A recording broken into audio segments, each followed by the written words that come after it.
Hello, ladies and gentlemen. Welcome to the Scrap Empire, and I'm going to be releasing another video today on this upcoming heavyweight bout for UFC Vegas. This upcoming Saturday, Parker Porter versus Chase Sherman.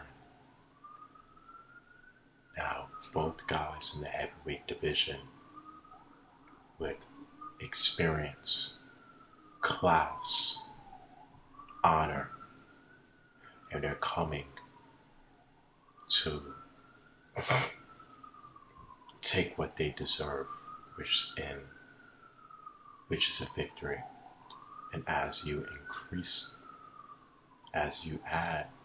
while you add more victories to your resume, that will give you the ability to keep on developing progress to the point where you'll be able to compete for the heavyweight championship of the world. Now, Parker Porter, when he fought Kevin Ray Sears, very, very big guy for his weight class, and it's interesting because you have so many modern heavyweights that have athletic builds and athletic physiques, but you'll see somebody like Parker Porter, also Kevin Ray Sears as well. They kind of give you a lot of Andy Ruiz vibes. I say that because at the end of the day, this is the 21st century.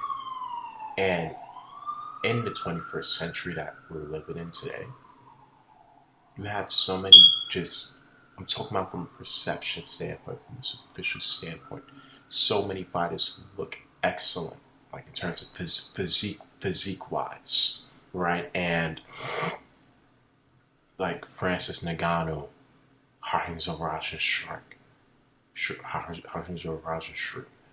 John Jones, Alexander Gustafsson, just human-animal hybrids.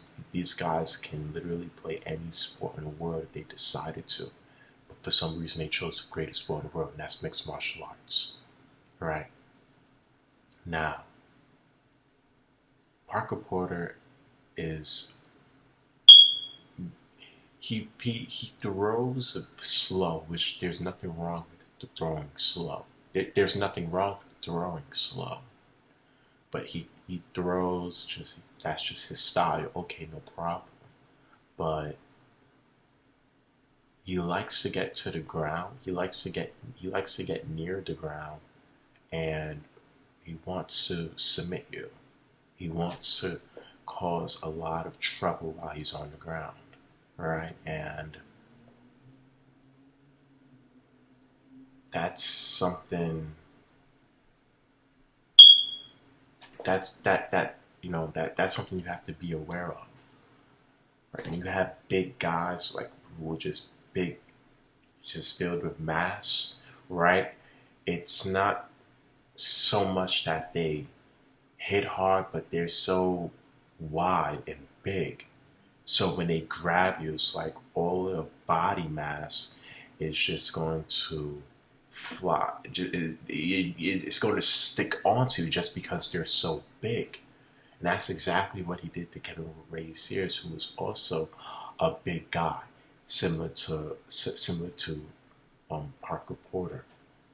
And eventually he was able to get the submission that he wanted from the beginning of the fight. Now, Chase Sherman and Justin Lee, very, very interesting fight. Now, if you can see closely, but between the 3 rounds, you could also look in the first, second, and third round. Both guys had no respect for one another. Justin Lee was literally taunting Chase Sherman. Chase Sherman was taunting Justin Lee. Not only was he taunting, not only were they taunting one another, when Chase Sherman lost, he walked away. And prior to that, they were cursing and not cursing, but they were exchanging words with each other. Exchanging words on, they just didn't have any respect for one another. They didn't show any sense of sportsmanship prior and after prior to the fight, after the fight. No sportsmanship, no class exemplified from either from any of the fighters. But Chase Sherman looked really well in the first round. You know, he moves. That's what I'm saying, because you have somebody like Parker Porter. He moves slow, but once he gets a hold of you, you're going to have issues. But I know Chase Sherman, any 265-pound man who's fighting at that division, has some type of strength. And it doesn't matter what specific martial art that you're practicing. You have some type of strength, right? But also have to keep in mind, right? Chase Sherman likes to stand up a lot, which there's nothing wrong with standing up, as long as you're able to control the fight the way how you want to control the fight. There's nothing wrong with that. But you have somebody like Justin Lee who didn't show you any sportsmanship transition to the fight, and now throughout the whole entire round, throughout all the rounds, from a superficial perception standpoint, from what I saw, and I take a lot of time to make sure that I'm speaking on stuff that are factually correct. And I'm taking a lot of time to dissect every little detail that I saw in the video. So when you're watching the video of my fight predictions, my fight reviews, and also me watch UFC Fight Pass, and when I name the fights that these fighters, when I name the fighters that people like Chase Sherman has fought, people like Parker Porter has fought, you'll be able to get a connection on where I'm coming from when I'm bringing up these fights, when I'm talking about the little details in a fight review, right? Justin Lee, throughout all of the rounds, landing his jab, landing his right hand, just landing the combinations. It was to the point where Chase Sherman's nose started bleeding, his face started bleeding because Justin Lee so sharp, so crisp, so accurate, right?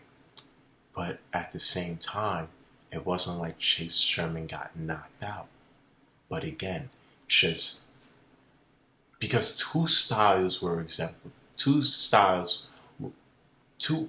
both fighters basically had the same style, right? They basically had the same style.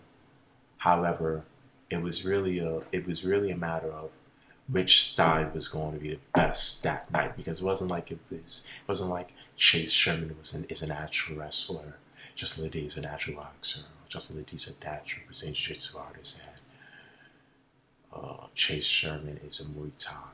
Yes, he masters Muay Thai striking. Yes, he probably knows a little bit of Muay Thai base, because every UFC fight is going to have some type of understanding when it comes to, not so much understanding, but a sense of familiarity with other martial arts. Not saying they have to master other martial arts, but they're going to have a sense of familiarity, only because it's the UFC. This is mixed martial arts, so you have to be able to adjust any style that's given to you. So I'm not saying Stephen Thompson is going to master wrestling, American style wrestling. I'm sure he has a little basic understanding of it, because I'm sure he has a little basic. He has a basic understanding of the martial of wrestling, only because if somebody has him on the ground, he needs to be able to use his takedown defense to get himself out of a clinch, or to get himself back on his feet, so he can strike, so he can exemplify the beautiful striking, so he can avoid getting into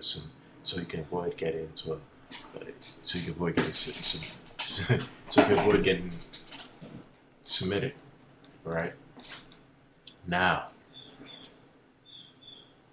one thing I noticed about Chase Sherman, he's tough and he could take a hit. because Justin Lee was hitting with a lot of great shots, but he kept on standing up, and he was very, very eager to fight.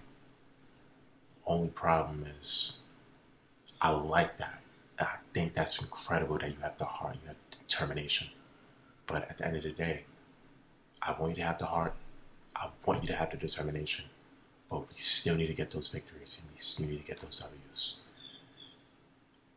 Now, from dissecting both fights, from dissecting and analyzing both fighters, I see Chase Sherman winning. I was going to see Parker Porter, but I believe that Chase Sherman has enough experience to adapt to this guy's style. Right? Parker Porter, don't get it fooled from a perception standpoint. If he gets a hold of you, he can do some severe damage. But if he doesn't get a hold of Chase Sherman, I see him winning by a knockout or decision. I just think that he's had enough experience, especially as a heavyweight, because not only are you fighting at the heaviest weight class, right? You're still in mixed martial arts, so all of the guys you're fighting didn't have the same or didn't practice a specific martial art. Every fighter has a different style, and I believe, and I see Chase Sherman adjusting to Parker Porter's style. He's more of a wrestler. As long as he keeps his hands up, stay on ground, and use takedown defense, he'll be okay. Ladies and gentlemen, this is Scrap Empire. Like, comment, subscribe to my channel. Thank you all for watching my content. It's an honor to always be sharing videos with you soon. It's always an honor to be sharing videos with you guys. Please like, comment, subscribe. See you all soon. Bye-bye.